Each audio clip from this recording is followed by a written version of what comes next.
Shakespeare, that astute observer of human folly, didn't concern himself with the mechanics of communication, papyrus, messenger pigeon, semaphore, but with its content. The printing press, a technological marvel of its day, didn't alter the essential tragedy of existence, only democratized access to the narratives detailing it. Henry IV, Part 1, doesn't celebrate the technology of the book, it revels in the dangerous secrets contained within, the perilous adventures that render life momentarily bearable. The medium is irrelevant, it's the reflection staring back, it's the renegratized access to the narratives detailing.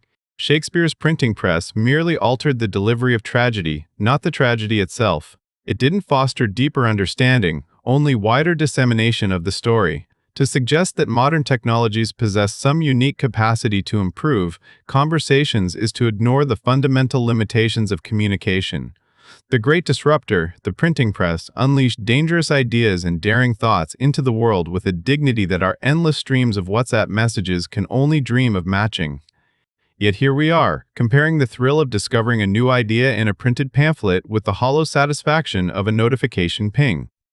One recalls Giorgio Valla's critique of dialectic, the emphasis on how something is said rather than what is said. The modern conversation, saturated with emojis and performative outrage, often prioritizes style over substance. The carefully curated response, designed for maximum social media impact, eclipses the imperfect process of genuine thought. It's a spectacle, a carefully constructed facade designed to project an image of intelligence and engagement. Text messages rarely constitute genuine conversation. A fragmented exchange of incomplete thoughts, devoid of tonal nuance or contextual richness. It's less a dialogue and more a digital game of tag, a call for validation, disguised as connection, contributing to a shifting of meaning and obscuring of intent.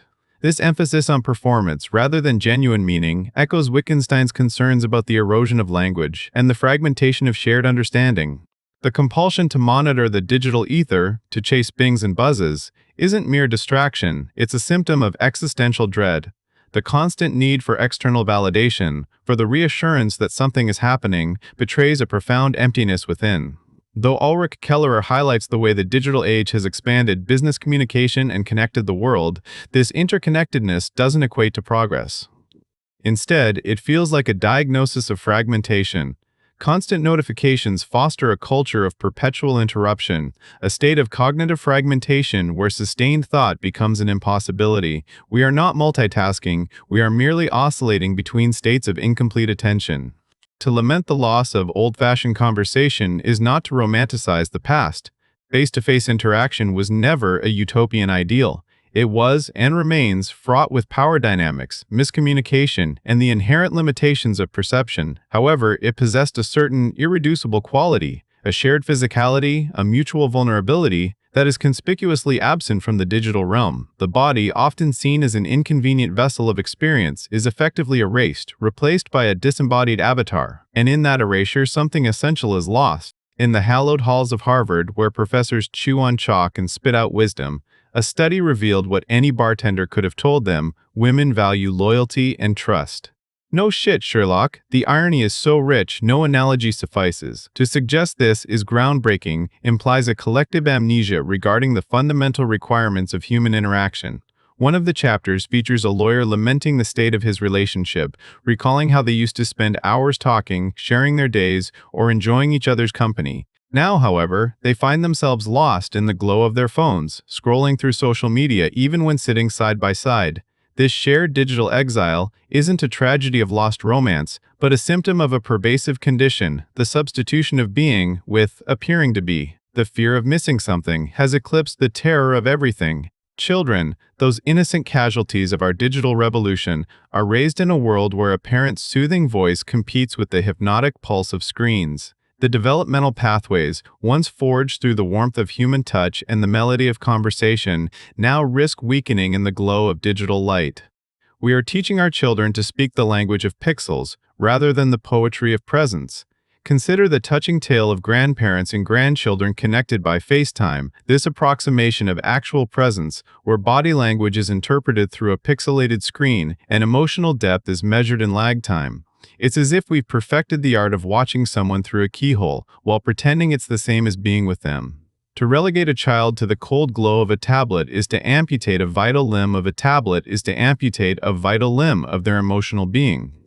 Technology, that Faustian bargain of modern existence, has become so integral to our lives that a recent survey revealed nearly 70% of college students would rather face an eternity in purgatory than leave home without their phones. Yet, in the same breath, they confess that the very device they cannot live without ruins their ability to fly with the gods of genuine connection. The absurdity is that we boast about being connected while simultaneously experiencing unprecedented levels of isolation. We are assailed by a relentless cascade of data, yet starved for wisdom. We have access to more voices than ever before, yet struggle to hear our own. The constant influx of data doesn't enrich our lives. It paralyzes our judgment, leaving us adrift in a sea of meaningless noise. The insidious suggestion that our value is contingent upon our responsiveness is appalling.